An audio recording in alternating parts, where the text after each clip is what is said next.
Sometimes the last both got blue.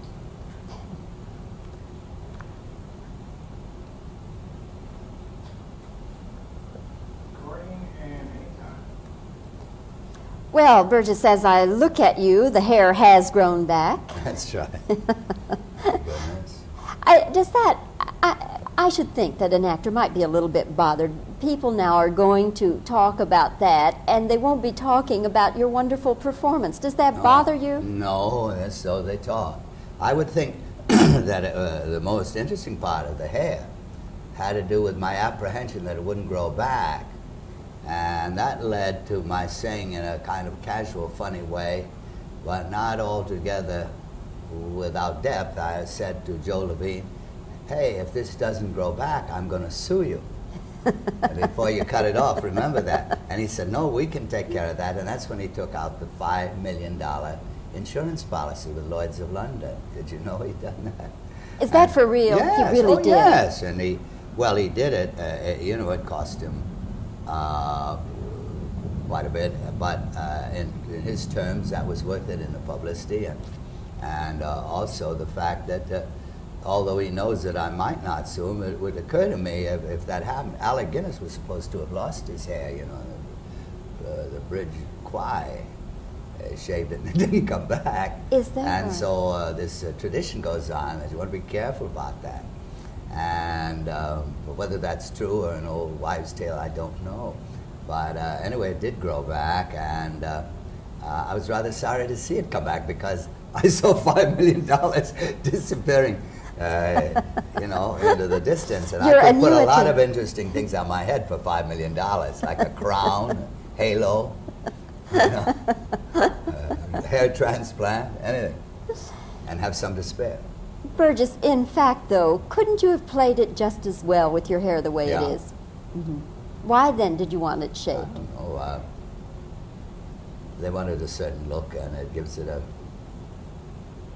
more urbane thing. And it also, I've been in a lot of films, and it's nice to see me look a little different.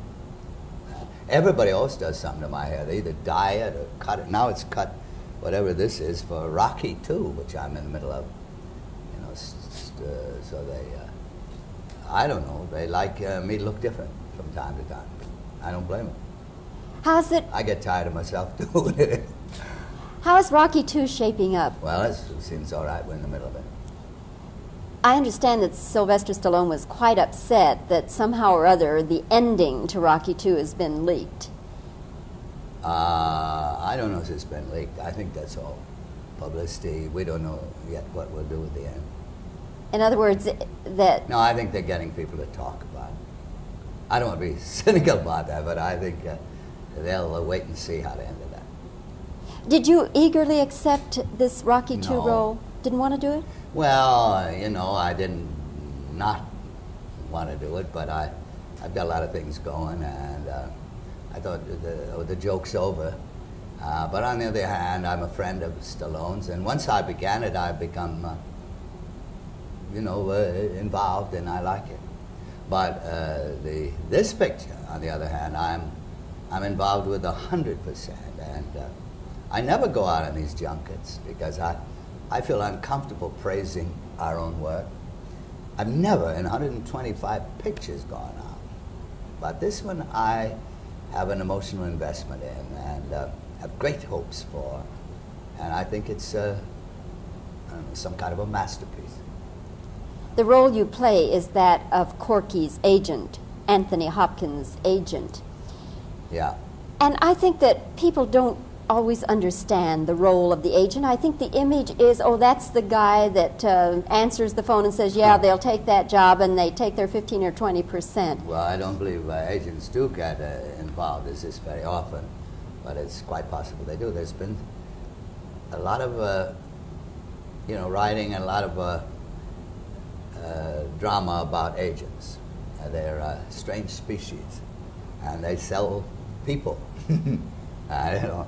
And some of the people like have been my agents. Lou Wasserman was the chairman of the board of Leland Haywood, the great Leland Haywood, and then They were former agents of yours? Yeah, they all were agents, you know, and I had them. And then now Swifty Lazar, which is the one they always say who handles Nixon. He's quite a fellow. Was he your image and inspiration for this agent? Well, he wasn't an inspiration, but it turns out that I'm more like him than the others. I think I don't get inspiration. Any part is a hard job to accomplish. You know, you don't just get an inspiration from it. So. Have you, in actual fact, Burgess, had agents?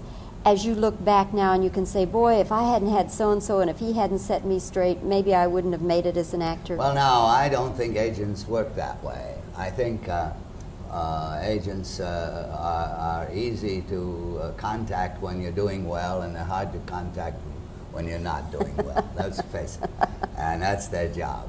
But I do think that in this case, the story point is amazing in this. Because for the first time in my life as an agent, I'm kind to a person. I have compassion for him, and that causes my death.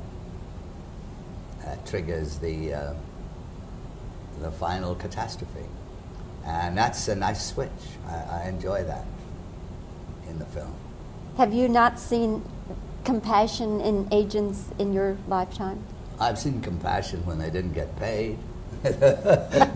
no, but I mean, you know, you're trying to make are all women alike, are all blacks alike, are all agents alike? They're all different.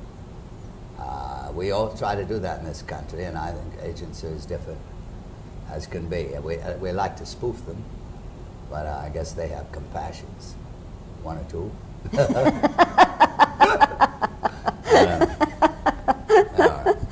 What do you think your agent's going to say when he sees this performance, this my portrayal? own agent, because I don't work with Swifty Lazar. He only handles Nixon and people like that, you know. Heads of state, and so now he's so big. I don't know what my agent's going to say. He's going to ask whether we get paid, I think. No, I have a good man called Jack Fields. That's a very nice man. He's learned Chinese. He goes to China all the time, so that's quite different. Has Chinese clients, does he? No, he just loves China. What do agents get now, percentage-wise? 10%. Still 10? Oh, yeah. You think they should get more? Oh, no, but everything's gone up. I figured they'd gone up to 15 or 20 by now. Salaries go up so they get more. Yes. I think certain agents, that send you out throughout the world, like American Program, you'll get 20%. But that's for lectures and things like that. Yeah. Well, let's stay away from those 20% people. What do you say? Well, pay anything to anybody. If the price is right, huh? Yeah, if the results are there. Burgess, congratulations on a truly magnificent performance. I feel that this is a picture that I'm very glad to promote because it is a terrifying picture. And people need to be told about. This picture could scare people. And it's not an easy one, but it is a great picture. And it is the Faustus legend, really. That's what it is. It's Faustus. And that's always a hard one when you sell your soul, you know. Burgess, you're a legend in your own time, too. Thank you. Fantastic actor. Thank you, sir, for talking with us today. You're very easy to talk to. Thank you very much. You know, I've never... Give him a hard time, but he'll handle it very well. He'll handle it better than Brando. Yes, poor... He's not quite the actor. He's good. No, he's good more... writer, too. He's a good writer.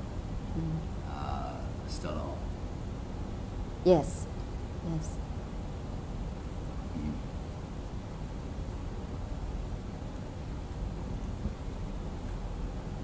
Let's see. So, are you taking it? Yeah, we can just go on and talk. So we'll talk, and well, I think that once this thing rolls, it'll be discussed a good deal. It's not a film you can look at and forget easily. In this case, the film is You got it? shocker. Okay. You got both 2 shots and close-ups of me? Right. Yeah, About okay. 30, 40 seconds. Fine, that's super. Okay. Live here.